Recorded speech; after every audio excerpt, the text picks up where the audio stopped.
wacan oo wanaagsan daawadayaal meel kastoo naga daawanaysaan ku soo dhawaada barnaamijkii aad noogu barateen toddobaad kastaba inaan idinkaga soo dayno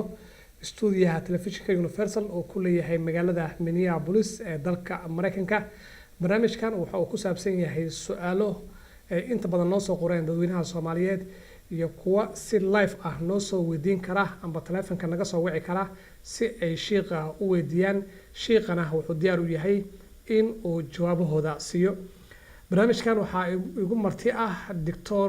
Sheekh Axmed Yemani oo kamid ah culimada diinka Soomaaliyeed kuwada lagu jecel yahay dalkan Mareykanka waana xogayaha guud ee Jamciyadda Islaamiga ee Waqooyiga Ameerika. sheekh markale soo dhawow. barakallahu fiik wa dhawaha ilaahay subhanahu wa ta'ala ku xifdiyo adiga iyo walaalaha TV Universal iyo walaalaha daawanaya ilaahay wada barakay dhamaantiin. waad maasantahay sheekh. su'aalo badan ayaa dadka qaab online nagu soo diray sidoo kale commentiga iyo dadka live-ka noo daawanaya Janice waan siin doonaa. waxaan jeclahay inaan ku bilaabo su'aasha ugu horeyso. waxaan isku arkay ayay gabadhan waswaas badan laakiin waxay leedahay salaada waa dukadaa waa soomaa waan akhristaa ducooyinka maalinlaha ah laakiin dhibka ay haysta waxa waaye qalbigayga ayaa wax lagu soo tuuraa sida qof lagu mana sheeganayo oo kale waan cudubilaystaa shaydaankana waa iska naaraa. arrintaasi way igu soo noqotay marar badan ayaa qalbigayga waxyaabo waswaas badan la geliyay. maxaan sameeyaa sheekh؟ بسم الله الرحمن الرحيم الحمد لله رب العالمين والصلاة والسلام على أشرف المرسلين سيدنا محمد وعلى آله وصحبه أجمعين. أما بعد إلهي سبحانه وتعالى قبل ولا شيء الله حفظيه قفك إن وسواس وكتور الشيطان وكتور sometimes وحس كجرا رسول صلى الله عليه وسلم وقت يسا مر صحابة وما تأيجوا كدعونا أرمهاس وقفك قلبي سنو كتورة وحيالة وحتى أفك وسنسو مريكين وكعب صنع ده وحتى قلبي سو مرستوها كقالوا ده وصلها marka arrimahaas oo kale hadii raacdo qofku waxa loo baahan yahay horta cibaadadiisa inuu ilaaliyo tan labaad in uusan israacin wax kasto qalbiga ka soo baxo oo uu sawirto inaadan israacinin hadaa israaciso dhibaa ka imaanaya israacin wixii qalbigaaga afkaaga maadaama uusan afkaaga ka soo bixin nabaga ku jirta haduu qalbiga ka soo galo kacuudu bilayso احيانا نقول هو الله احد اسك اقرسه الى سبحانه وتعالى سوكاga badbaadi waswaas sometimes shaytaanka waa cadow waaye meel kasta uu ka soo gali karo uu ka soo gala marka waxa loo baahan yahay hadii shak saasoo kale qalbigaaga uu soo galo iska xir ha israacinin tan labaadna acuudu bilayso wax kale isku mashquul insha Allah taala Allah ku barakeeyo. way sheekh sa'ilkan kale wuxuu soo weydiiyay su'aashan ah wuxuu leeyahay sheekh qaar badan Allah ku siiyo barnaamijkii horena aad baan u daawaday ma sha Allah waan ka helay waxaan jeclahay inaan ku weydiiyo oo sharxaad guud aad iga siiso sida ugu wanaagsan ee janaabada iyo weysada la isku dhaxgelin karo. ما شاء الله وسؤال في عواي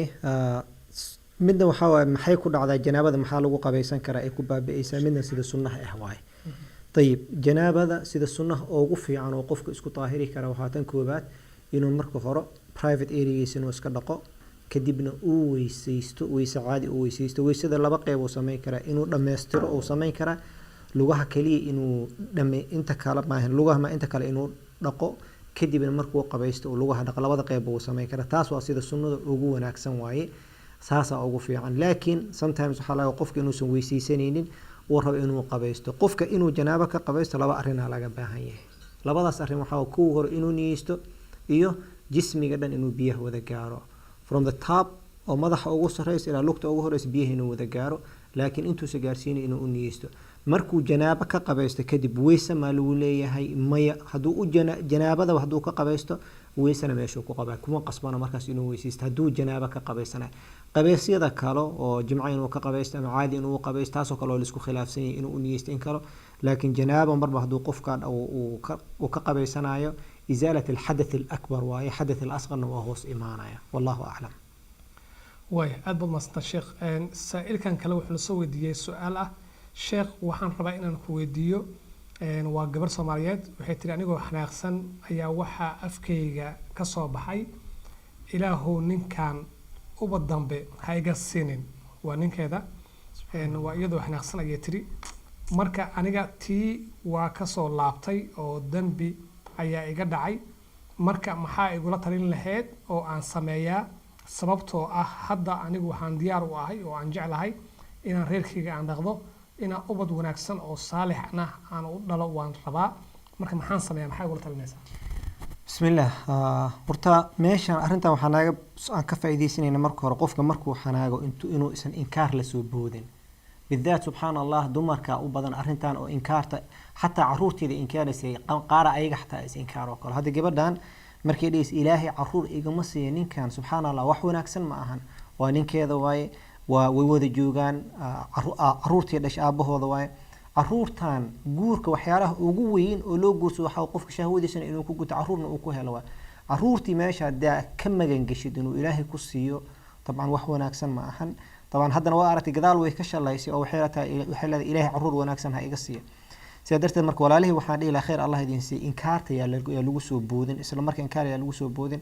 oo qofka markii arrin uu dhibsada arko ha cuudu bileysto ama ninka hala hadla si degan ah oo la hadlo taas dhinaca gabadha waa dhinaca ninka waxaan rabaa inaan dhaho ha ku qasbin walaasha oo xaaskaaga ah oo intaas oo rag adduunka joogta ka soo tagta adiga ku soo dooratay inay tamaniso inaysan ilmo ka dhalin runtii wax laga naxa waaye taas gabadh inay tiraahdo waxa ka keenayso waxa waa ninkeeda soo ula dhaqma inay si wanaagsan aysan ahayn ninkeeda laga yaabo si xun inuu ula dhaqmo sida darteed waxaan dhihi lahaa marka nimanka wanaajiya xaasaskiina saa ula dhaqmaysin xasuusta xadiidka nabiga sallallahu alayhi wasallam uu dhahay خياركم لأهله وأنا خياركم لأهلي استوصوا بالنساء خيرا من لا يرحم لا يرحم marka waxa dhigay niman kana xaaskaaga ha ku qasbin inay ku nacdo ay nacdo xataa inay kula hadasho nacdo inay wajigaaga fiiriso ka dalbato furitaan nacdo inay caruur ku dhasho intaas dhan ha ku qasbin gabadhan waxa leeyahay hadii dib ku gaaro ha sameeynin arrintaas sameeynin khayr Allah ku sii wallahu a'lam wata daawadayaal weli waxaa naga daawanaysaan telefishinka Universal studio oo ku leeyahay magaalada Minneapolis ee gobolka Minnesota ee dalka Mareykanka barnaamijkuna oo barnaamijka su'aalaha diiniga ah iyo waliba jawaabaha oo maanta diyaar noo yahay Dr. Sheikh Ahmed Yamani qadka telefonka ayaa fursad idin siin doonaa goordhow laakiin Sheikh qadka telefonka dadka shaashada ayaa ugu soo qoraynaa qof kale ayaa wuxuu soo wadiiyay Sheikh qarala ku siiyo hooyaday isniin kasta iyo khamiis walba way soomi jirtay inta aysan dhiman marka anigu ma u soomi karaa hadda tan kale quraan ma u aqrin karaa oo u diri karaa iyada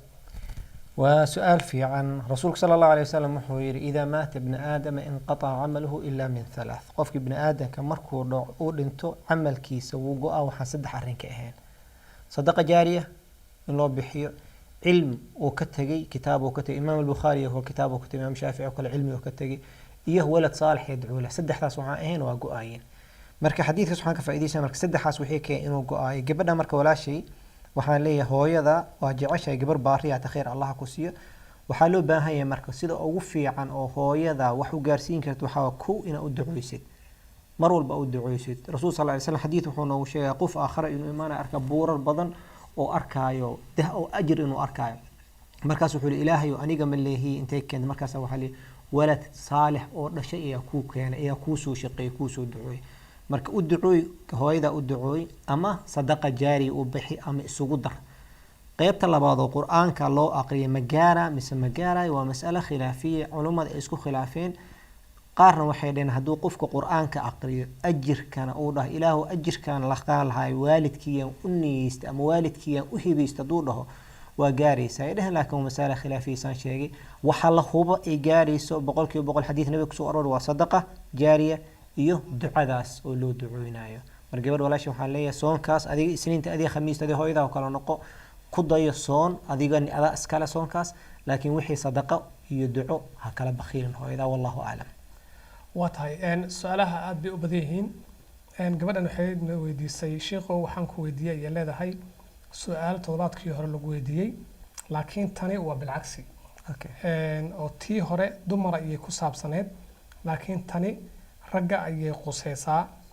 marka hadii aan su'aasha u dhaadhaco waxay leedahay gabadhani ninkeyga wuxuu ahaa nin wanaagsan salaada dukada soonka sidoo kale ku wanaagsan iyo cibaadada laakiin markii uu America yimid ama America la keenay wuu isbedelay oo wuxuu bilaabay isticmaalka muqaadaraad fursad fiican ayaa siinay qoyskiisa ayaa la xiriiray fursad kale ayaa siinay hadda xaaladiisa wax isbedel ah ma jirto xitaa caruurtii ayaa soo weynaatay hadda ay isqabanayaan marka maxaan sameeyaa ustaad arrintan waa arrimo laga naxo runta labada dhinacba last week waxaan maleynaa tii cagsi aan ka jawaabin gabar oo nin soo dacwooday maantana waxaa soo dacwoonaysa gabar arrintan marka waxay ku tusaysaa arrin jirto oo socota inay tahay runtii waa arrin laga naxo waaye qofka markuu soo galo inuu isbedelo runtii sometimes waxaa soo xasuusin xadiidka rasuul sallallahu alayhi wasallam uu dhahay qofkiina waxaa laga camal ahlu janna inuu sameeyo markii shibr u dhimaato inuu sida kale naarta loo naarta sida ku aada marka waxaan dhihi lahaa maamadaas ama walaashaas waxaan dhihi lahaa khayr Allah ku siiyo intii ninkii oo la dardaaran ba adina kula dardaarmayna oo marka koobaad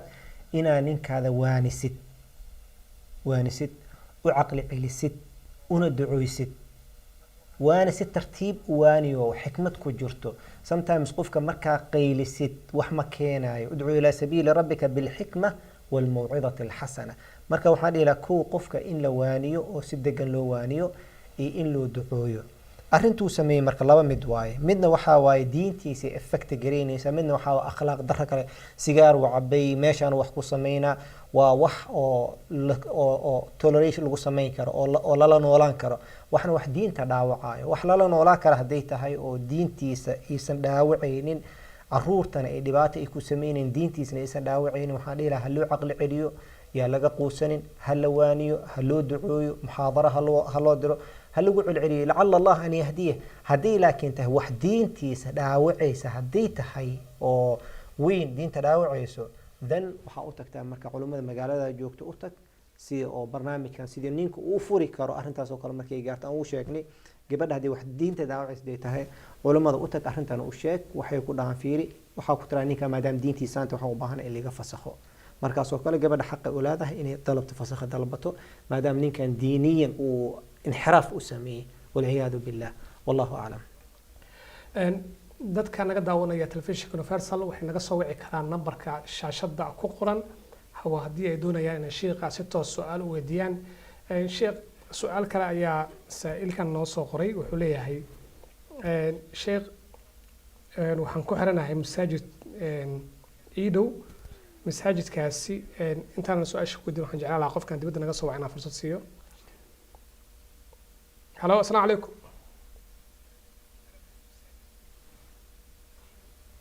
هلو السلام عليكم.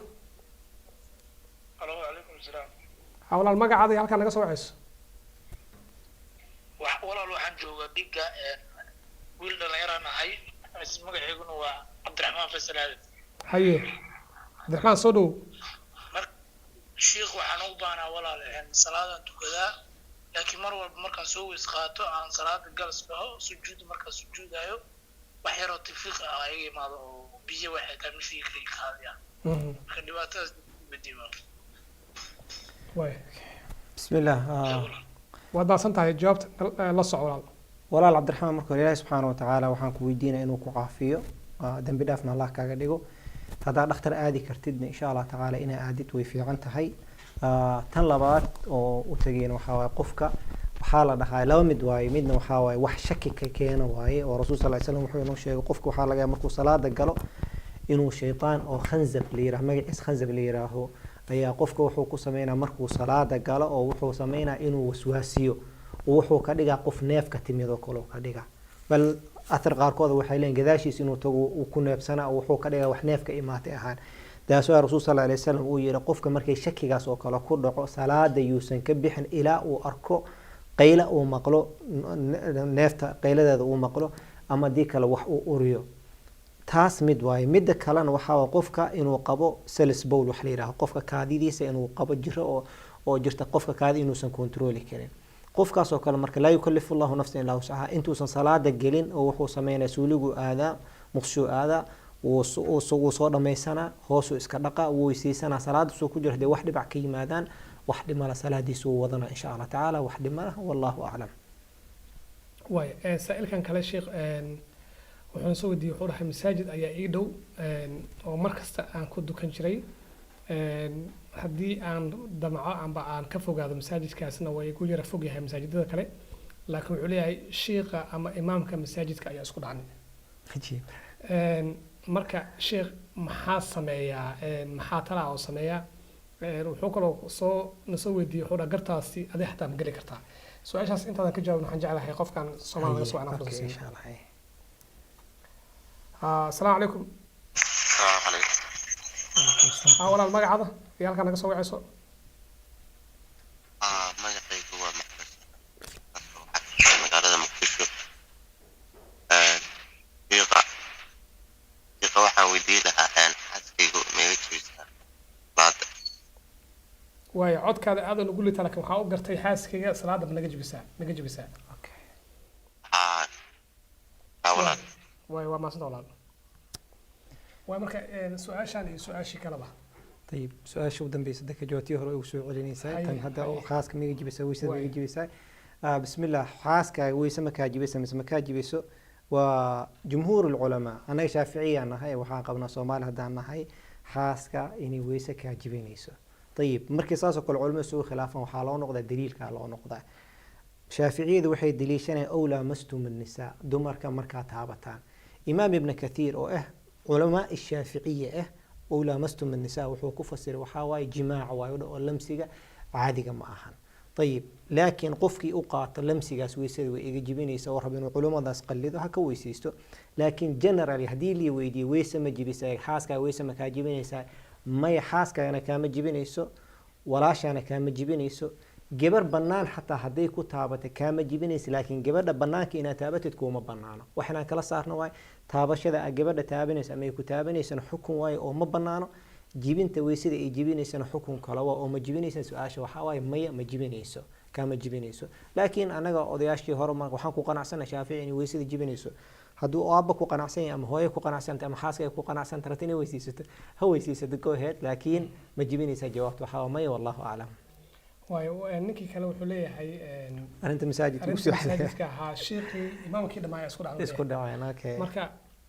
هدي أن ماشي كده نصلها مساجد كلا تجي إيمان دوير okay مركا محاسن يعني مركا تلقوا تسي بسم الله هرتا إمامك مساجدك وحلو بين إمام معنيسا قائد واي قائد وهجامي واي وحدي لمرك إمامك هل مرة هي. سؤال مركا لو حنجعل عنا واي. فصل إن شاء الله تختلف قف كان سويسرا خلاص خلاص واي كوسا okay dadka ahi marka imaamka qaa'id waay qaa'idkan waxaa loo baahan yahay inuu dadkiisa la tirsado ma ahaan ama ha saxsanaadaan ama ha qaldanaadaan imaamku ila caadi imaam ruuxi markuu yahay diini markuu yahay dadka kale inuu ka sii sareeyaa loo baahan yahay imaamka waxaan dhihi lahaa marka waa asigi imaamku hadii isku dhaceen waxa u maleynaa wax weyn inay meesha jirto ee dhacda u maleynaa marka laba waaye tan koobaad salaad meel kale ma aadaa masaajidkiisa ku tukada masaajidka haduu yuusan imaamkan waa qof sidaad oo kale salaad oo tujina masaajidka ma xigo hadaa laakiin asiga aad dhibsatay aan naqday oo rabi inaad ku tukatid dan خلاص masaajid kale waa tay karta wax dhima laha laakiin imaama isdagaalni masaajidka aga haajira kugu waaninay waxaan ku waanin lahaa inay asiga imaamka ay heshiyaan hadii magaalada degan yihiin oo aan garanayn insha Allah adiga kula soo xiriiro insha Allah taala waa gali karna insha Allah taala wasulhu khayr sidoo ilaahay dhahay waa insha Allah taala wasulhu khayr إمام هدي هديت مقالة عن تحيواي وقال كرنا إن شاء الله تعالى وحنا رجينا وكل إمام دين دويه رسول صلى الله عليه وسلم وحير قفك كلام مجوين جل سدح مع الموت وحي كبدن إنه جوية ما بنانا سدح مع الموت وحي كبدن إنه جوية ما بنانا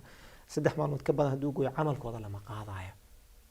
سنين والبقي خميس والبستاد عمل كوالا قاضعه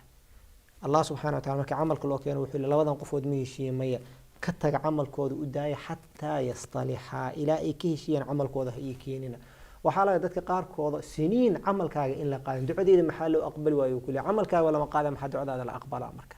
waxaan dhihi lahaa heshiiyaan walaalkaasna waxaan dhihi lahaa ha aga tagin masaajidka waxaa taray galaysa qofka fiican in adiga noqotid insha Allah taala wallahu a'lam qadka xiga halo assalaamu alaykum السلام ورحمة الله. awla magacaada halka naga soo wacayso ما سنت الشيخ وحن ربنا ويديو جزاك الله فقمنا ما مرك وحن سؤال ربنا ويديو حتى maalmaha jimcada masaajid oo aan normally aan u tago salaada jimcaha salaada anoo ka soo baxay shaqadayda 1 hour and a half ay dadka qaarkood haystaan marka waxaan arkay imaamka masaajidka markii la dhameeyo salaada amina khudbada jimcaha markii dhamaato inay macnaha ay galaan announcement inay bixiyaan between aqim as-salaa imaamka markuu dhaho iyo intaanan la tukanin dhexdeeda marka lens dheerna way qaataan waxay ugu noqotay wax oo macnaha keenayso macnaha like inay usually dadka markay salaada la tugto jimcaha dadku way dareeraan wixii shaqo u socdo iyo wixii kale laakiin waxaan dareemay masaajidka inay sameynayaan dadka iyaysan bixin salaada intaysan tukanin ku qabta marka waxa waaye aqimi salaa imaamka markuu dhaho uu dhameeyo salaadii markaasay announcement galayaan announcement-gana ma aha wax oo masaajidka kaliya ku saabsan maaha mararka qaarkood waxa waaye hebel oo qofkiisa ku dhintay magaalo hebel haloo u duceeya ama saan marka wixii way dheeraanayaan 10 minutes camal ay qaadanayaan after imaamka uu salaada u dhameeyay marka sheekho adiga maxay kula tahay aniga xoogaa waan dhibsaday waayo because dadka time ay ku jiraan mugta in shaqadooda ay ku laabtaan already dadka qaarkood 30 minutes ay masaajidka usoo socdaan ka bacdi khudbadii aad u fariisatay ka bacdina waxay noqonaysaa marka inaad 10 minutes kale ay ka qaataan وانا دبسدي ما انا ربنا ان امامك ان كونفرتيشن ان كسميه adiga inputkaaga muxuu yahay jazaak allah khair wala allah subhanahu wa ta'ala ha ku xifdiyo marka hore dambi dhaafna allah ku siiyo runtii waxa wanaagsan qofka markay khudbada dhamaato aslan qaacida ahaan waxa jirta caama khudbada inay gaabato ayaa markaas sunnada taas oo rasuul sallallahu alayhi wasallam sunnadiis khudbada markaas inay gaabato ayaa wanaagsan hadii wax la dheereena salaad in la dheereeyo caadi ahaan ma fiicna ama ma banaano khudbada dhaxdeeda iyo iqaamada dhaxdeeda in la geliyo wax la geliyo ma banaano qofka imaamka markuu khatiibka markuu ka soo dago meesha ka soo dago oo aqim oo yiraaho aqim salaa oo dhaho immediately waxa loo baahan yahay salaada in la aqimo oo sida lagu tujiyo dadka lagu tujiyo ayaa fiican walaalaha masaajidda joogo khayr allah siiyo ayaga sometimes waxay isleeyihiin ummadda u faa'iideeya wax horumar ha la sameeyo ama dadka ha loo gudbiyo laakiin another side waxa laga yaab dad qaarkood si walaalkan hada khayr allah siiyo oo shaqada ka soo baxay waqti badan in laga qaaday marka ani waxaan la talin lahaa waxaan dhihi lahaay khudbada walaalaha masaajidka khudbada markii la tukado hore ha laga aqimo kadib qofkii raba joogana ha jooga announcement qofkii rabana ha baxo simple is that laakiin dadka waxaysan rabin yaa lagu qasbin unless sometimes wax daruuri inay jirto once a while oo kale ay tahay laakiin continuous in laga dhigo oo kale runtii wax wanaagsan ma ahan wallahu a'lam waayahay saciidna aad u mahadsan yahay su'aalaasna way soo noqdeen oo dadka professionalka ah oo shaqeeya oo kale saacadaha fasaxa ay helayaan oo kale waa aad buu u gaaban yahay sa'ilkan kale wuxuu soo qoray haddii aan dhaarto oo aan rabo in aan dhaarta ka noqdo su-aashaas qoran intaan ku weydiin waxaan jeclaan lahaa qofka assalaamu calaykum السلام عليكم. وعليكم السلام ولا soo dhawow magacaada iyo halka naga soo wacayso.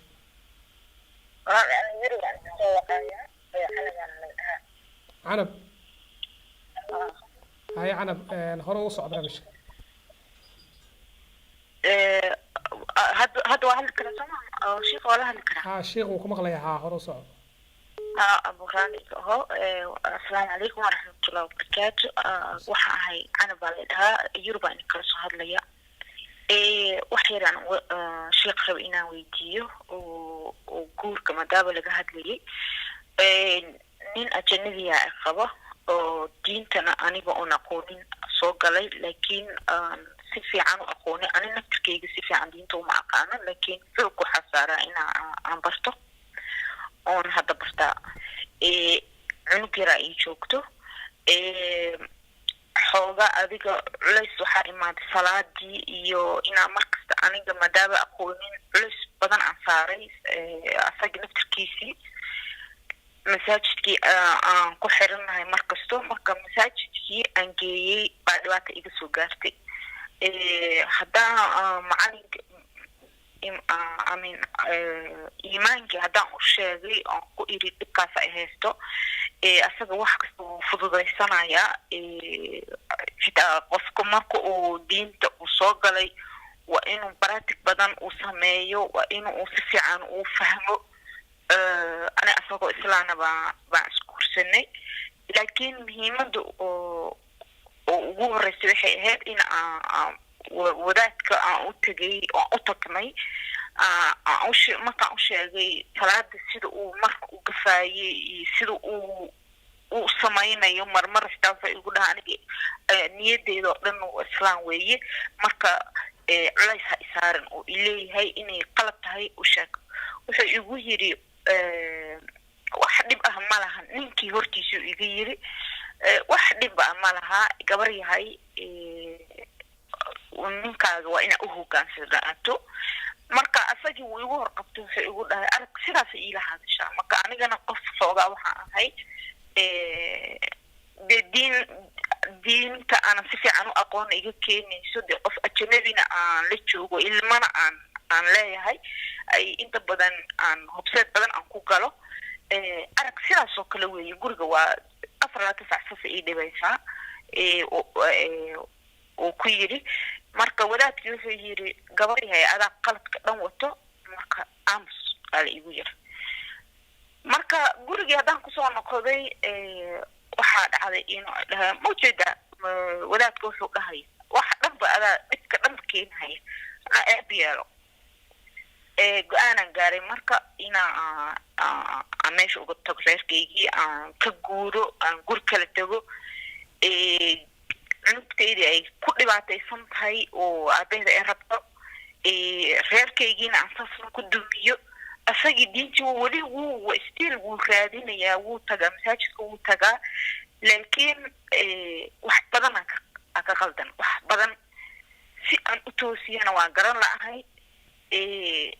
cunugtii oo dhexdeeda ka baxayso waxaas marka talaan ay ka rabay sheekha aan ka rabay waayahay waad maasan tahay sheekh gabadha waxay leedahay talaa u baahanahay waa dheeraaday si fiican ma la ii fahmin aad baan ku fahnaa walaal aad baan ku fahnaa ku maqlaynay waqti fiican oo ku siinay بسم الله الحمد لله ولا العنب إله سبحانه وتعالى كحفظيه إله سبحانه وتعالى وحان كويدينا أدي قبل هذه جورجا إله سبحانه وتعالى إنه كحفظيه لبا كلا قاذيناي الله والله كلا قاذا قف كان هذا سو إسلامي دينته إن لبرو وناكسن تحي ولكن ست ترتيب ودقن لو برو وفي عن تحي قف sometimes أديك بدن وكسي فوجادا ما هينكم مسؤول دوادو إن ست ترتيب وحلو وشيء ادعو إلى سبيل ربك بالحكمة والموعظة الحسنة أيالي marka qofku waxa loo baahan si degan oo tartiib ah qofka loogu sheego oo si degan loogu sheego ayaa loo baahan marka walaashii canab number 1 waxaan ku leeyahay marka uu sheegaysid horta ninka si degan oo tartiib leh oo ugu sheeg bidaat nimanka waxay leeyihiin tabci waxay leeyihiin ama cadaan ha ahaadaan ama Soomaali ha ahaadaan ama Arab ha tabci waxay leeyihiin ninka xaaskiisa markay wax u sheegayso xoogo wuxuu arkaa si ihsaanadiisa ugu sheegayso inay aysan rabin marka gabadha si generally waxaan rabaa inaan dhaho ninka marka wax u sheegaysid si degan oo walaaltinimo ku jirto oo jecel ku dareemay ina ugu sheegtid ayaan dhahi lahaa taas raqam 1 raqam 2 oo ku saabsan salaada ninka salaadiisa ilaahay subhanahu wa ta'ala wuxuu tacaawano cala albirri wa taqwa labada qofood in isku tacaawunaan salaada isu sheegaan ninka xaaskiisa inuu salaad u soo kaco sheeg gabadha xaaskeeda ninkeeda inay xasuusiso salaada ay xasuusiso waxaas dhan waa loo baahan yahay laakiin billati hiya ahsan marka si degan haloo sheego walaashi aan markuu waxa kula ugu dambeynta ninka haduu diinta jecel yahay oo kule muslina ahay wax yarna ay ka qaldan yihiin gurigaaga ha burburinin gurigaaga ku soo noqo gabadhaadan aabaheeda ha dhaafinin u soo celi laakiin waxaan ka rabaa si degan ninka si degan oo walaaltinimo ku jirto oo ugu sheeg si degan oo walaaltinimo jecel ku jirto oo ugu sheeg saas loo baahan yahay wax badan aan sameeyay laakiin caawis oo dhibaatada jirto waxa weeyaan aniga wadanka joogo Ingiriis loogama hadlo ninkayga Ingiriis iyo German iyo u yaqaana marka dhibka jira waxay tahay dadkii madaaba wadaadada oo Soomaaliga oo hadda aan xitaa wadaadada Soomaaliga ilaa diinta si fiican u yaqaan arabsan afki si fiican iskuma yaqaana carabtiina dhinacna waxay ka baqayaan dawladii iyo ay ka baqayaan oo asagii ay ka baqayaan marka si asugu keeno anigii wuxuu iga dhigay qof aqooninba oo wax anaaba ka aqaana oo idahaya marka taasna way jirtaa marka maxaa sameeyaa kulli inta dadaali karta dadaal sometimes YouTube yada koro ma luqadu ninka English ka aadi oo haduu English yaqaan muhaadarooyin badan ay jirto English lagu hadlo culum badan waxa jirto oo English ku oo ka muhaadare salaada ka hadlaan fadligeeda soonka ka hadlaan fadligeeda English haday tahay culumma waa ala afa man yashii si masaarida oo kale waa buuxday علماء إنجليش كهذا دو إنجليش يقان علماء إنجليش وابوحدان حتى علماء الصومال قال إنجليش كهذا جرو شيخ سعيد هاي إنجليش وكهذا شيخ الدكتور علي إنجليش وكهذا sometimes محاضرة يعني وحنا الدعوين إنجليش يكلموا يقارقوا إنجليش ولا مركع علماء الصومال حتى الدكتور يحسوف إن اللي راه ما شاء الله سن محاضرة إنجليش علماء إنتين كلام يوتيوب يوتيوب كذا قشت وهيليس إن شاء الله تعالى هذا قشت وهيليس إن شاء الله تعالى خير الله بسي هذين سيد دقن وترتيب أو سماي جوري جانا كن لقاء الله تبارك هي insha allah khayr allah Ay, baarak allah allah ku waad xifdiyo. mahadsantaha walaashay sheekh dadka aad bay noo soo wacayaan su-aashaan waxay leedahay aan telefonka ka hormariyo Okay. asalaamu calaykum hallo walaal asalaamu calaykum soo dhawow marka hore magacaadi meesha naga soo wacayso walaal magacaygu waa ciise cabdi ciise waxaan kaa soo wacayaa magaalada Anchorage Alaska sheekhaan rabaa inaan weydiiyo su-aal Alaska. alaaska aad iyo aad wuu ku maqlayaa sheekha ku soco walaal ciise waxaan rabaa walaal inaad sheekha ii weydiiso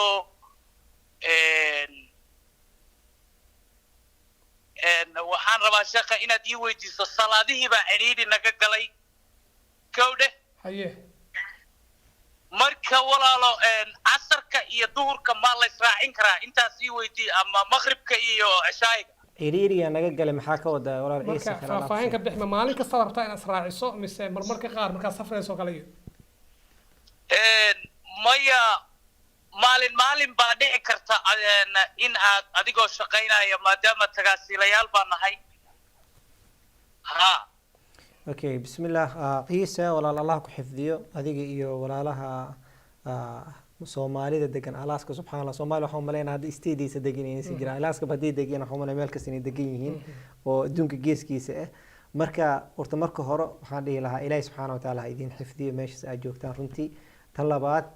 salaada waa muhiim waaye waqtigu Ilaahay u sameeyay inna salata kaanat ala almu'minina kitaban mawquta waxaan rabaa wadan gaalan joognaa dhibaato jirto culeys badan jiro axkaamta Ilaahay ina ilaalino xuduuda Ilaahay ina ilaalino san shaqadeena u ilaalinayno iskuulkeena u ilaalinayno waxaan jeclahay ina walaalahay ku dhaw salaadana in la ilaaliyo waaye nabiga sallallahu alayhi wasallam jibriil ayaa u yimid salaada maalinta koobaad waqtigu tujiyay kadibna waa salaad subax oo kale مثلا 6 uu tujiyay duhur oo kale 12 uu tujiyay casr oo kale 3 uu tujiyay maghrib oo kale 5 uu tujiyay cisha oo kale 7 uu tujiyay that's first day second day iyo salaad ma labaad rasuul sallallahu alayhi wasallam salaad subax hal saac kadib oo kale wuxuu tujiyay oo kale 7 oo kale uu tujiyay example aan ku siino saacad kama wado duhurka oo kale wuxuu tujiyay 2 oo kale uu tujiyay casr oo kale wuxuu tujiyay 4 oo kale maghribka laakiin waqtiga uu tujiyay cishana gadaal waqti 10 oo kale uu tujiyay jibriil wuxuu ku yiri nabigeena alayhi salaam wuxuu ku yiri بين ذلك لبدا وقت أن كنت سمعت قانا لحظة صلاة والب أنت سيلاذا مرك صلاة والب أنت أنتو دحيسة تكون كرتا صلاة والب أنت دحيسة تكون صلاة ما اللي سكدري كرا قفك حديثا وس مسافر أهين أما ضرورة one time كانت إيسن أهين لسوق مطري كرا ضرورة هل ما مثلا أنا صفا مجالا أنا حاسكي إسراع من سوق وصورنا وينتر واي وحان كبح الظهر أنتو كذي هدان آذو جامع جرو برا فاجرو وحان هو مغرب كورنا سو نقوليني markaas oo kala duhur iyo casr oo once wire oo kala duhur iyo casr oo kala intaan bixin waa tukana daruura keenis because waa baxa meelan ku tukadana mehelay saacadihiina waa yariyeen waqtigan waa yaryahay waa soo noqona sida darteed marka waxa waaye markaas oo kale inuu laakiin shaqo ahaan isugu madari karo salaad isugu madari karo wallahu a'lam waayahay haddii aan dhaarto oo aan rabo inaan dhaarta ka noqdo maxaan sameeyaa ma inaan maskiin quudiyaa mise inaan 3 biri soomo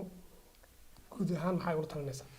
horta waxaan dhihi lahaa walaalkeen ama walaashan qofkii su-aashan soo weydiiyey magaca ilaahay markasta in afkaaga lagu tuuro oo lagu soo qabto kale wax laga fiican yahay wallaahi saan waaye wallaahi saan ma ahan wallaahi saan ma sameynay isla markaa hadalka inaan kusoo celcelino kale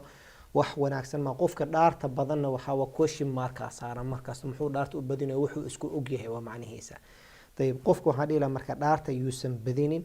hadduu dhaarta badiyo مثلا uu rabo inuu ka noqdo ama dhaarta rabo inuu bedelo tan koobaad waxaa laga baahan yahay okay waxaa laga baahan yahay tan koobaad marka hore inuu hadduu rabo inuu ka noqdo inuu yiraahdo kala 10 qofood inuu cunto siiyo hadduu awoodo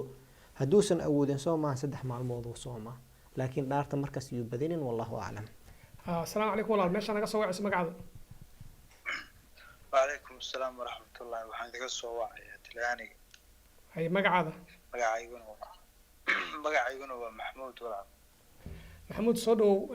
شيخ وكم أغليا سؤال شاد قبطو توس ودي السلام عليكم شيخ آدم ورتقو السلام وحو إلهي وحو وحكاي بري أجري حسنات وحو جنة بلا حساب إن شاء الله شيخ سؤال شد waxay tahay Soomaaliyeed waxaan iska mataqaanaa idaacada waxa weeye dhalinyarnimana mataqaanaa waxyar hadda madaxa ka taagay 16 sano wey daadaydu sheekh guurkiiba ugu adkaaday nag wax kasta sameeyey ma garad kharash anoo inkastoona kharashaasana aan haysan dhibaatada ugu weyn ee haysta waxay tahay qof dumar markaan arko lama hadli karo hadalkii oo dhan baa ugu noqonaya wax laalay waxaan maaqaan waa khalkhalaya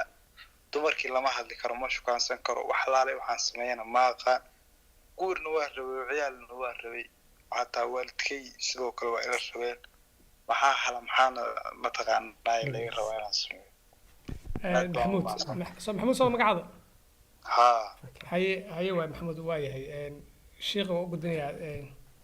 شيخ محمود wuxuu leeyahay markii aan damacwayna gabadha la hadlo waan xishoonayaa xishoodkaasna wuu iska jiraa dhalinyaro badan oo maxamuud oo kalena way jiraan maxaa ku tan leeyahay بسم الله marka hore walaalkii waxaa dhihi lahaa ilaahay ha kugu arsaaqo zawja saalixa oo tayiba oo durriye saalix ilaahay ka siiyo ilaahay marka hore kugu arsaaqo taas walaalkeena uu duceynayna inuu ilaahay siiyo zawja saalixa siiyo taas tan labaad waa jirtaa saa dhalinyaro qaarkood inay buu arka dhahin oo kale xoogo waa ka xishoonayna ama waa ka baqaynaayo oo kale dhahayo kale marka waxaa dhihi lahaa haddii adiga nafsiyan aad diyaar u tahay dhaqaale ahaanna diyaar u tahay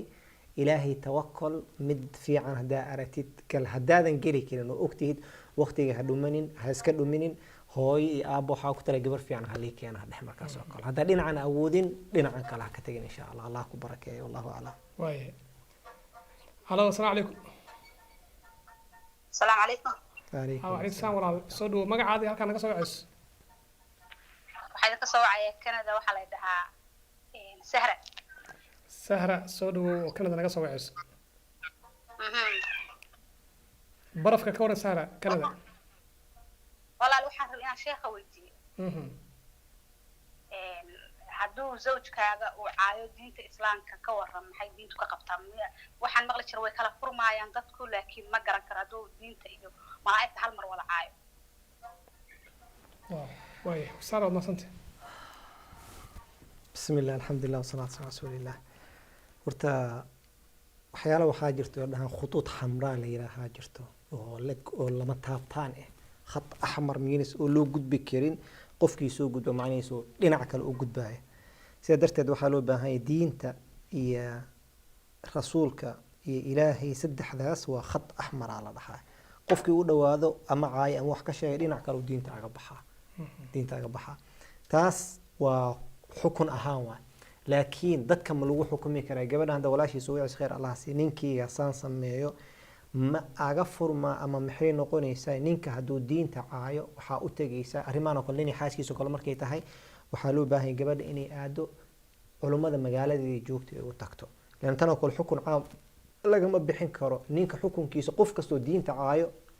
waxa way xukunkiisa waa saas waay diintinu ka baxayo waaye qul billahi wa ayatihi wa rasulihi وسورة توبة إله كشيء لا تعتذروا وقد كفرتم طيب أرنتاس مركز سدحاس قفكم مركو سماية وحواي ودينته وأقبحها لكن أرنتان ولاشان هذا الشيء يسي وحيو بانتين علماء أتكتو لأنه حالا sometimes لو وقف مركي جوكتين وقف كان نين كان حاسكي سوحي هينو كشيغو جبدا نين كذا وحيسن هيني كشيغتو تاس معنى ما هو لاشان بيني شيء وشنا لكن حكم مركي تهي لبدا دينا إلا دقيستا لو باهي ديني أساس وحكم مركي لبدا دينا إلا دقيستو iyo tagaysa culimada magaalada joogtay u tagaysa ay u sheegayso hal arrintan kan uu sameeyo culimada u yeerayso way wareysanaayeen kadib culimadaas waxay ku xukuntaan ay ku soconaysaa markaas wallahu a'lam laakiin generally runtii diinta ilaahay waa khat ahmar waaye rasuulka waa khat ahmar waaye ilaahay waa khat ahmar waxa la yaabana ragga qaarkooda haaskan gabadhiisa guriga joogto wuxuu ku xalaaleystay diinta islaamka waa qabiiltoodaas ku xalaaleystay gabdhaha kala dhan aaga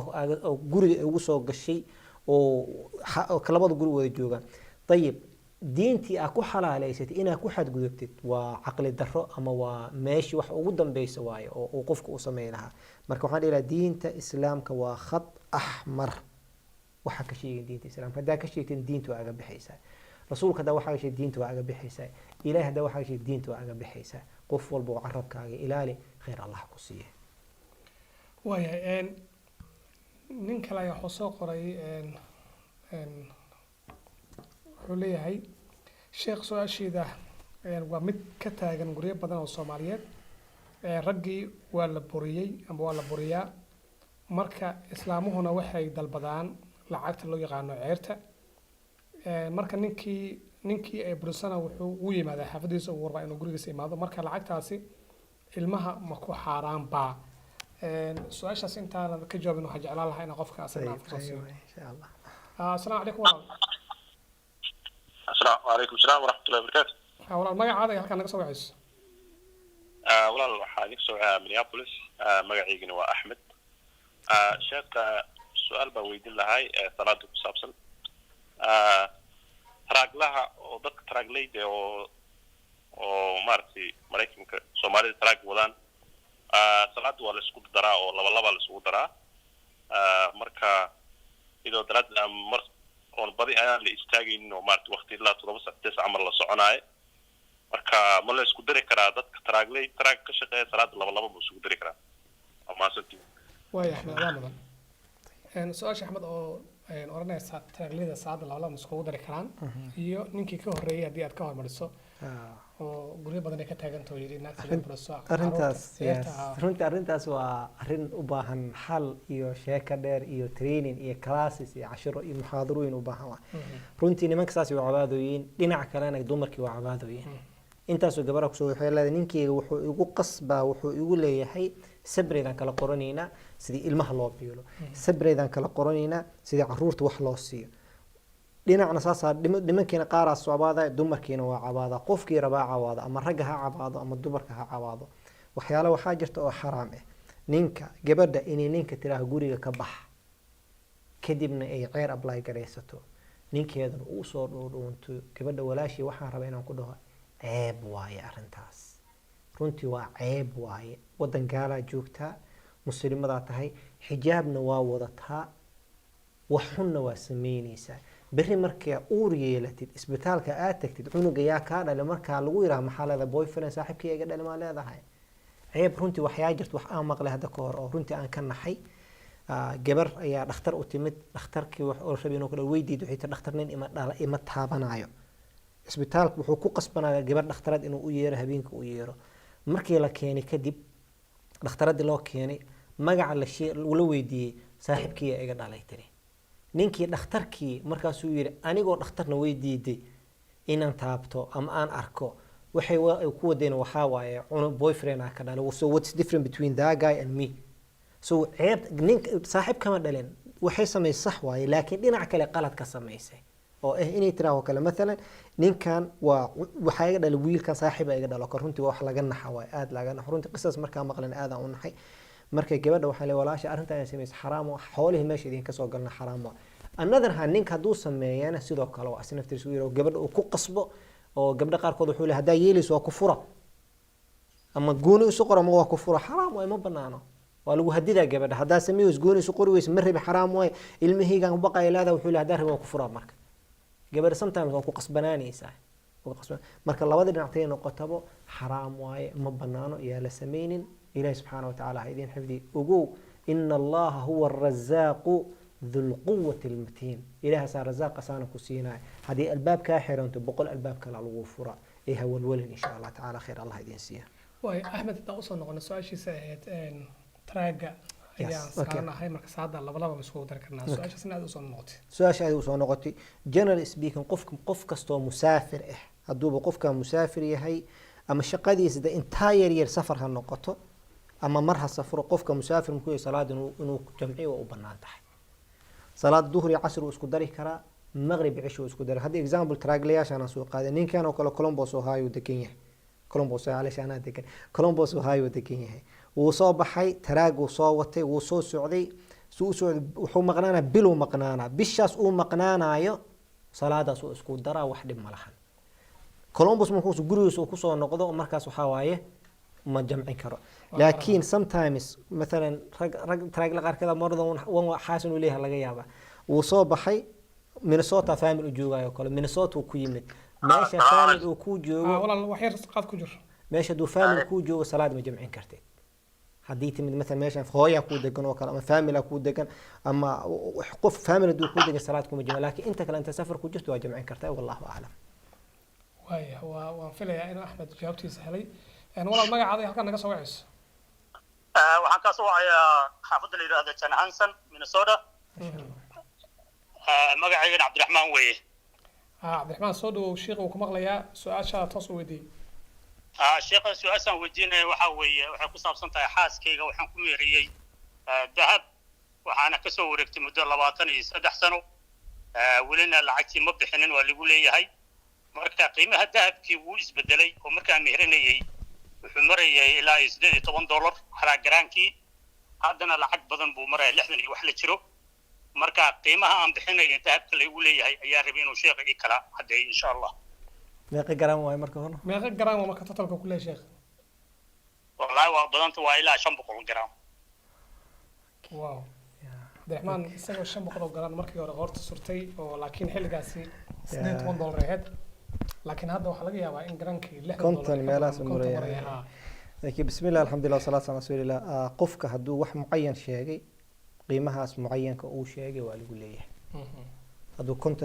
konton garam oo dahab hadduu dhahay oo garam dahab uu sheegay garamkaas dahab lagu leeyahay ama maalintii ha bixiyo ama 30 sano kadib ha bixiyo garamkii dahabka oo dahabkii leeyahay garamka dahabkaas lagu leeyahay haddaadan awood u lahayn oo kale مثلا settlement xaaska hala sameeyo oo kale walaalay waa jeclahay inaan wixii aan bixiyo laakiin ma awoodo waxa sameeysaa wax iga cafiya oo kale marka arintaas oo kalsaas oo kala sameeyay laakiin waa wax lagu leeyahay waa gram dahab culimadu waxay isku qabsadaan waxa مثلا hadii la shilin Soomaaliya oo kale gabadha lagu meheriyay shilinku waa burburay oo kale maxaa la sameeyna taas waa tan question mark taagantahay laakiin dahab qiimihiisa waa set asiga واسد مركز تو ذهب كقيمة هذه مركز لسيلة كنت ذهب لسيلة سماء هذه هاي سلة ما أنت قيمها سر وجوين لها مركز أنت جرام أكو مهرسي أي كقول هذا ولا شيء أنا كقول هذا هذا أودن وحاترها أنت أنا أودا سبيمنت وبحي أما كتنازل أما وحن كوشي أما المها الله بحي لكن أنت أسوأ مهر كذا وحق إلهي ويقول هذا والله أعلم. ويا عبد الرحمن وناصنت هاي جن هانسون نقص وعي مركز aad baan wastaadhan ma sha Allah sheekh gabagabadii barnaamijka ayaa maraynaa dadkana si aad ay noo soo wacayaan oo su'aalo noo weydiinayaan waa siinaa fursado 2 ilaa 3 qof oo kale sheekh gabadhan su'aal ay soo qortay waxay leedahay nin ajnabi ah ayaan isjeclaanay kadib aabahay ayaa u keensaday ninkii aabahay wuxuu ku amray oo ka codsaday in uu islaamo kadib ayaa gabadheeda ku siinaa ayuu yiri ninkii wuxuu ahaa nin nagu dhex jira oo dhalinyarada dhan ka warqaba wuxuu yiri diyaar ayaan u ahay waan islaamaya laakiin ani waxaan rabaa ayuu yiri sida walaalka hebel iyo walaalka hebel oo kale dhinacaas oo kale inaan noqdo isagoo ula jeeda wiilashaasi walaalaha ah marmarka qaar dukadaan laakiin wuxuu yiri haddii sida aabaha oo kale ay tahay oo 5 salaadood masaajidka uu galayo kale taas culays ay ugu tahay marka islaamnimada hebel iyo hebel oo kala rabaa aabeen arintii uu ka diday ninkiina hadda uu garamayaa oo wuxuu leeyahay what is difference macnaha marka maxaan sameeyaa tala maxay siinaysaa taleefankan waa qabanayaa hal daqiiqo okay assalaamu calaykum okay assalaamu calaykum alaykum salaam waraxmatullah walaal magacaada halkan naga soo wacayso aniga magacayga Saciid Virginia hadaan soo wacay raala dadka opportunity aan ka qaado laakiin sheekh waxaan rabaa inaan weydiiyo su'aal oo waqti badan oo years maskaxdayda ku jirto oo aan ka fikirayay clarification aan u baahanahay Soomaalidana aan ku arkay marar badan waxa inay dhacaan taasna waxay tahay waxa dhacdo sometimes especially markaan qurbaha imaanay dadka dhulkan gaalada ay imaadeen inay gabdhaha iyo wiilasha ay bilaabaan boyfriend iyo girlfriend sheekooyinkaas inay imaado oo haddana macnaa ay dhacdo gabadhii ama inay uur banaanka ay ku yeelato iyadoona nikaax ku dhicin marka ilaahay kulligeena inta islaam ah ilaahay ha ka koriyo laakiin ay familiadii ay sameeyaan ay la yimaadaan inay dhahaan waxaan sameynaynaa in loo ceyb qariyo waan gabadha nikaaxan ku dhufanaynaa sidaas aqalkii u geenayo si loo asturo ereyga isticmaal asturo waaye which is wax fiican waaye laakiin sheekh waxaan rabaa inaan ogaado gabar uur leh nikaax ma qabtaa mise ma qabto jazakallah khair waana mahadsantahay waa gabar uur leh nikaax ma qabtaa mise ma qabto okay bismillah alhamdulillah wassalatu wassalamu ala rasulillah runtii إلهي سبحانه وتعالى عروت الله نو حفظيه ودنا حالة جوا عاد فساد بدنا اللي جوا إلهي وحاول يسمع عروت إنه نو حفظيه وحاد لاجنا حواي قف الله يرى إنه بحو وقف كلا الزنا كسر يرونت وحلاجنا حواي زنا ذو أعماش آت كأحن واي وآت كأحن ابن عباس رضي الله عنه حاله وريا إلهي النبي وحوش يجي لقي أبوه يدي سجال أبيه سجال عنقي سجال إنه شيء لكن النبي فهم الكيس الزنا كل دعاء القرآن كم جر إلهنا كم شيء تاسون حكوتو سيسا مركفول ماذا إله ذي كوتو سيسا مركز الزنا ذا وحرام أو آد ودي بدن واي وحكوسو هري جبر أور لمن نكاح أحسن تاسو أشو جبا ما يواي من نكاح أحسن تجبر أور لمن نكاح أحسن يسو نكاح أحسن وبين عيار وما يوح نكاح أحسن معي ما أحن لباس الزنا بالوسي زيادة قفك اسكن نكاح سدين حتى إني عصبوني سيستعملوا به والله أعلم. واي السلام عليكم ورحمة هل كان نقص وعس المقعدة؟ والله المقعدة هل كان نقص وعس؟ ووطنك سويدن. هاي مقعدة؟ مقعي وعبد الساق محمد. عبد الساق الشيخ وكمقلي يا كوسعو. سؤال هذا. وان شيخ وان داونايي marka furahan rabay furana dhalinyaro ay sheegeen niyo sheekh waxa ii weydiisaa niyo warwar bay hay ma fahant marka waan dhalinyaro istahay marka warwar ayaamahan labadan isbuuc warwar iyo naxdin iyo marka ma sheekh muxuu ugu talin lahaa haddii jeer waan dhiigayga waxa waaye waa kor isbitaal waa tagay waa fiican tahay laakiin ma qaan waxa ay qaldan sheekh muxuu ugu talin lahaa way cabdixaan jawaabta waad ka dhigaysaa live dhigayso cabdirasaaq haye way cabdirasaaq wuxuu leeyahay warwar ayaa haya laakiin su'aashan kala raaciyo assalaamu calaykum وعليكم السلام ورحمة الله وبركاته. ولا الصدو مقعد إيه ماشي أنا قصوا عيس. مقعد أحمد وحكاسوا يعني مينيابوليس. قصوا عيس شيخ مقليها. آخر واحد أنا وقعدوا أنتو قفك معناها وشقية هبين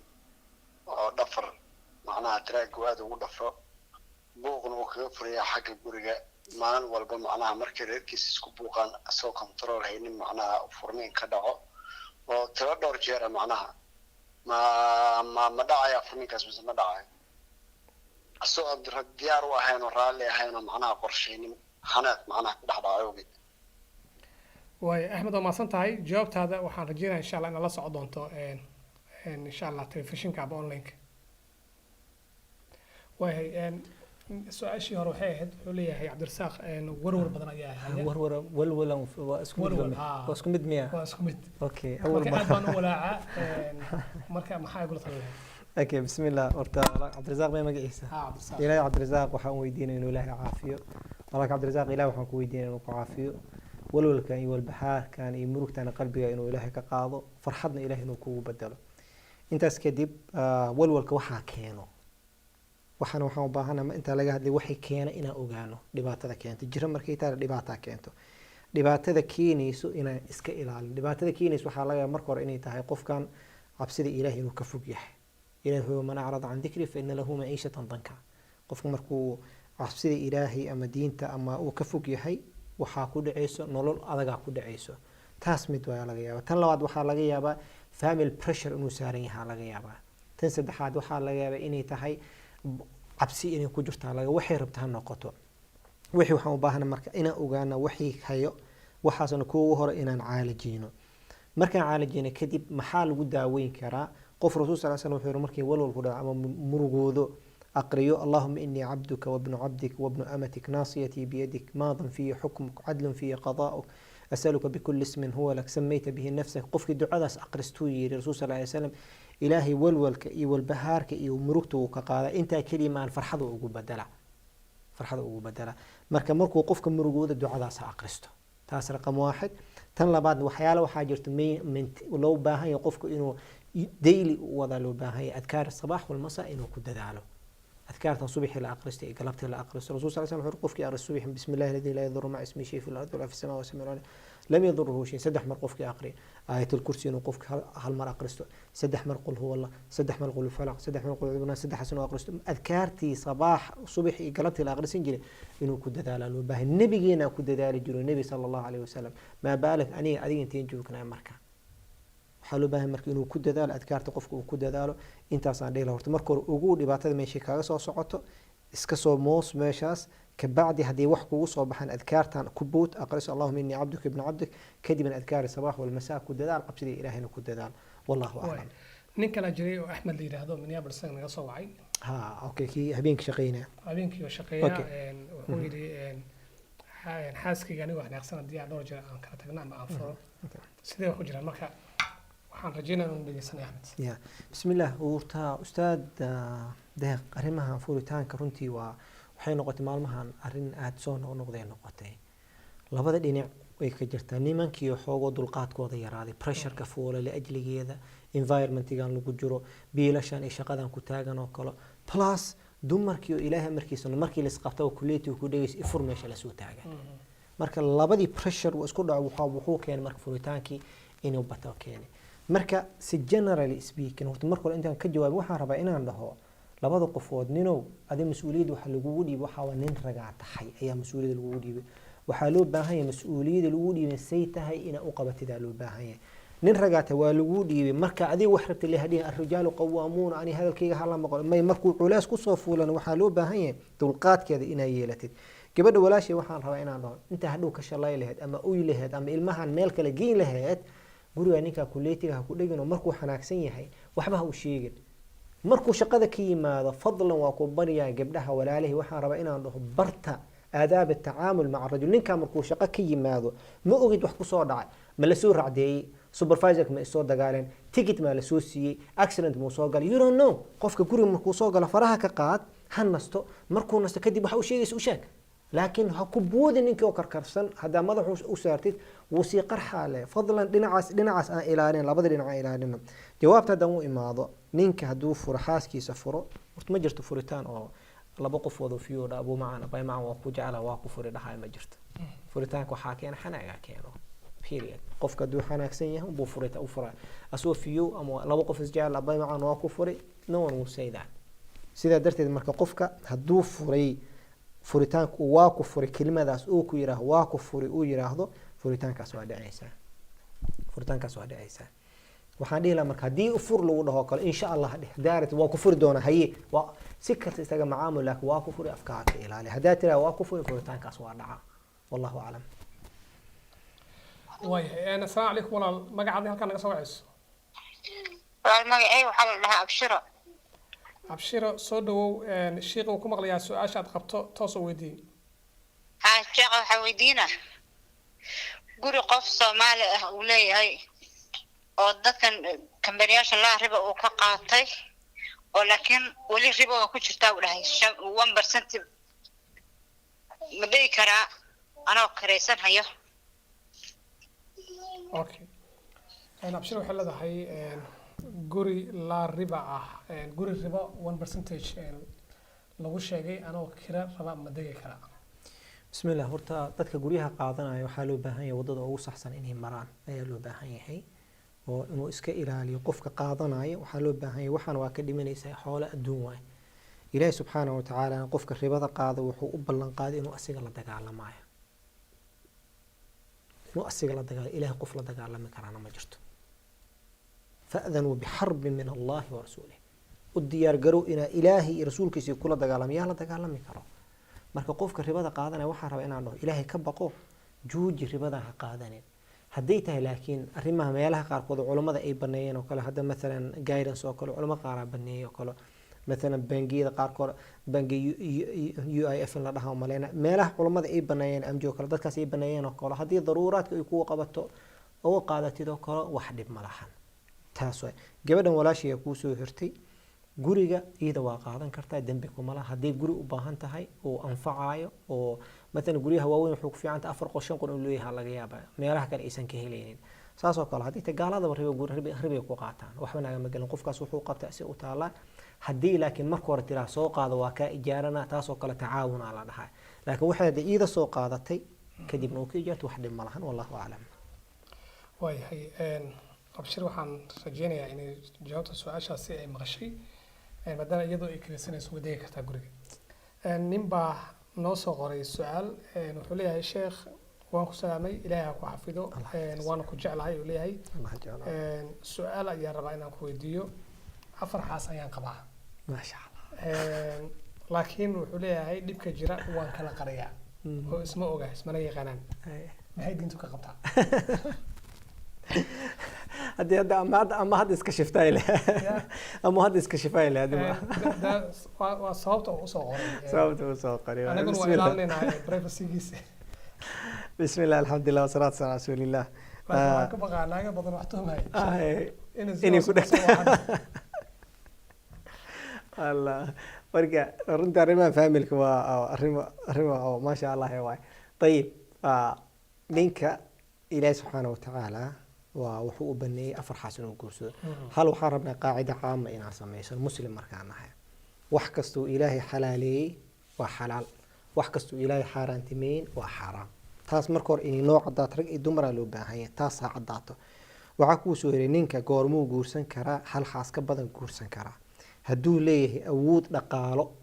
iyo awood oo jismi ahaan uu leeyahay waa u bannaan tahay uu raqbadii ay ku jirto waa u bannaan tahay inuu guursado min ghayr shuruud xataa condition ku mixirno hadduu awoodo dhaqaalana uu leeyahay xaaskiisa matana dhaleysoo kale ay isjecelin hadduu rabo inuu guursado awoodii dhaqaalana uu leeyahay raqbadiina uu leeyahay rabo inuu guursado qofka hor istaagi kara haba yaraatee ma jirto maslaxada haddii la fiirinayo ma si kale qof laaga hor istaagi kara haba yaraatee ma jirto walaalkiina kuu soo hiri haddii ku kala qarsan yihiin qof walbana xaqeeda aasiisid oo xaqeeda aasiisid saas waa ku wada kartaa laakiin hal wax ugu haddii biri caruur tan caruur ay dhasho tan caruur ay dhasho tan caruur 4 caruur ay meesha ka timaado biri caruurtaada waxa laga yaabaa in is aqoonina laga yaabaa tii ilaaha biri uu imaan karto waxa laga caruurta in isbaranin haddii oo cabsi ay jirto weyn oo hadduu sheego guryahan ay burburayeen ay jirto dan wasiyaha qoro oo dadka qaraabada uu sheego inuu family uu yahay haddii san jirin cabsi weyn oo guriga uu burburay aysan jirin waxaan dhihi lahaa ay baritaanka caadi tahay isbaro laakiin kuma qasbana xataa inuu isbaro kuma qasbano wallahu a'lam waxaan filayaa in su-aashaas jawaabteeda uu helay daawadayaal weli waxaad daawanaysaan barnaamijka su-aalaha diiniga ah waxaana marti igu ah doctor sheekh axmed yemani oo ka mid ah culimada diinka soomaaliyeed ee ku nool gobolka minnesota ee dalka maraykanka sheekh su-aashan waxay tahay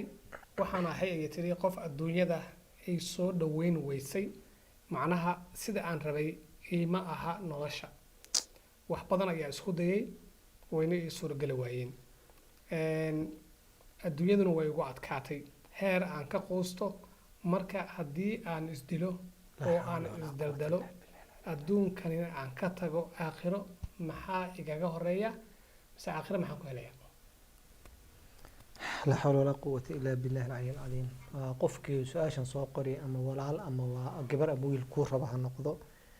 مركو روحان ربا إن عنده الدنيا قيمة بدل ملحن الدنيا هدي قيمة لها لهاد نبي محمد صلى الله عليه وسلم إلهي وجود جعله أنتو أبوري كما دبعتو ذين نبي محمد صلى الله عليه وسلم أو أفضل البشر ماشو كل شيء ولا جرع دي ولا قحي دجارة لجو قاضي جذا لو قاضي وكل على إيرك أي كجبان طائف وتجي نجح سيد الوجود ليجي مدحيس كصباحا لوهي سكاري حاسكي سلعاي السجا لعاي عنت وليجيس كموسن درجين دنيا هذه قيمة لها لأن مركب قفرة على الصير لها الدنيا قيمة بدل ما لها دا إسراع سيدنا أديهم باكو بربوريسيد دا سؤال الرسول صلى الله عليه وسلم محوير الدنيا مركيتي معضو fiiri qofka kaa hooseeyo oo ha fiirinin qofka kaa sareeyo qofka kaa hooseeyo fiiri maanta haddaa wadatid gaari 2020 qof wata ha fiirin adoo gaari 1900 wadatid waxaa fiirisaa qofka aan gaari haysanin haddaadan gaari haysanin ha fiirinin qofka gaariga haysta waxaa fiirstaa qofka aan lugaha lahayn oo curyaanka ah oo wheelchairka ku socdo haddaa wheelchair ku socotid ha fiirinin qofka lugaha ku socda waxaa fiirsaa qofka aan wheelchairka haysanin oo aan dhaqaaqi karin mar kasta wallaahi kumanaana kaa hooseyso haddaa hal qof kaa sareeyo kumanaana kaa hooseyso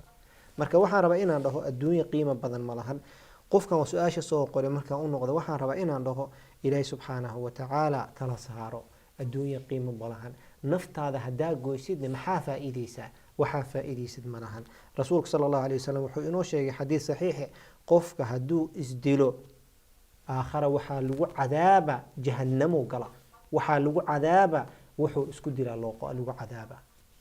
wuxuu isku cadaaba rasuul sal slam xadiidka sheegay waa xadiid saxiix ah sidaa darteed marka qofka waxaa loo baahan yahay inuu ilaaliyo naftan adiga ma leedihid amaano waaye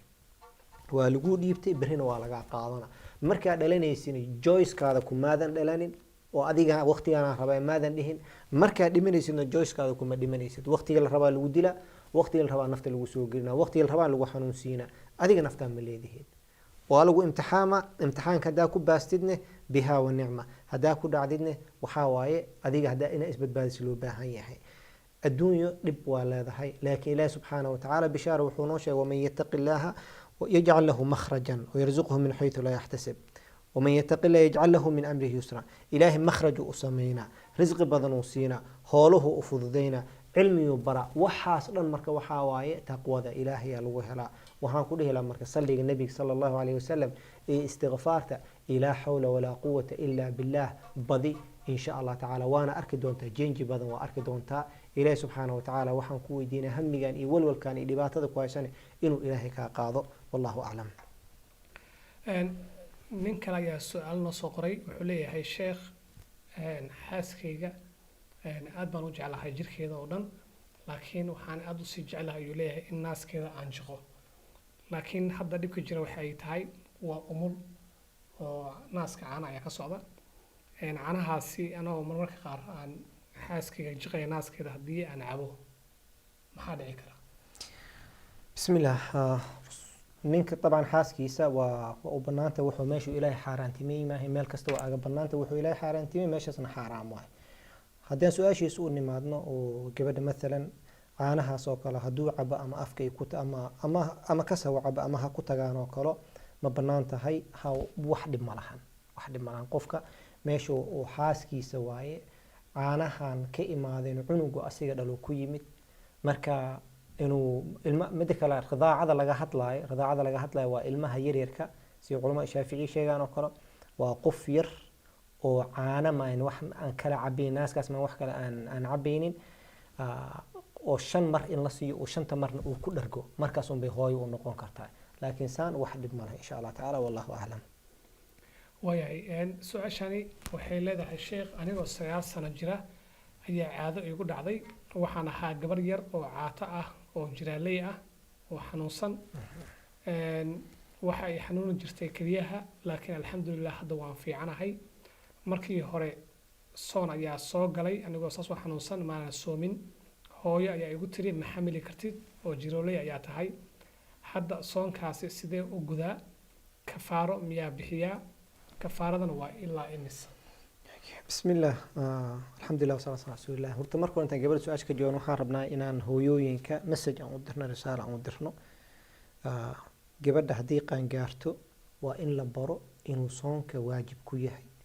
waa in la baro salaada inay waajib ku tahay waa in la baro waayo loo sheego salaadana waa laga rabaa soonkana waa laga rabaa in la yiraaha loo baahan yahay ayib intaas markii la yiraahdo gabadha haddii soonka iyo maalin soomi karin bisha ramadaan haddii soomi karin xanuun ahaan aysan u soomi karin waa u bannaan tahay qofka inuu soomo afuro waa u bannaan tahay hadduusan soomi karin soom bisha ramadaan uusan soomi karin dadka uurka lahaa loo cafiyey dadka gabadha nuujinaysa qofka musaafirka qofka xanuunsan qofka odayga kulli waa loo cafiyey laakiin dhib jira ahaana loogu cafiyey marka hore gabadhan yar in loo sheegay ahayd soonka waajib uu ku yahay hooyo kastoo ay dhegeysanaysan arrintan waajib ay kugu tahay gabadhaada adaa taqaanid maalintuu dhiigga u yimaado waa maalintii axkaamta ay ku waajibay salaada soonka qof qaangaar waa diinta islaamka qaangaar ama 9 sano ha jirto ama 10 sano ha jirto ama 13 sano ha jirto maalintuu dhiig u yimaado gabadhaada gaban qaangaar waa adaa loo baahan yahay markiina u sheegto axkaamta waxay ka qabto salaada lagu leeyahay soonka loo ina u sheegtid طيب gabadha مثلا waxaa istiri oo kale ma soomi karto haddii xanuunsantahay gabadhan oo kale waa xanuunsantahay hal yar oo kale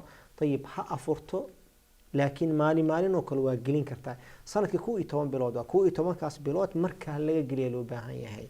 gabadhaas marka waalidiintaasi ku socota arrintaas gabadha soonka waajib uu ku yahay inay soontay eed waalidkana qaladkaas iska leh hadda waxaa ku sheegay gabadhan maxaa xal ah ha guddo intii gudi karto intii xasuusato ha guddo sida ugu dhaqsaha badan ha guddo ilaahay subxaanahu wa ta'ala dambi dhaaf weydiisato wax kafaara laga marrabo maadaama aysan oo iska xanuunsan wax kafaara laga marrabo laakiin soonka ha guddo si ugu dhaqsaha badan ha guddo wallahu a'lam su'aal hore noo soo weydiiyaa kusoo gabagabeynaa barnaamijkeena gabar ayay ahayd waxay tiri sheekh ninkii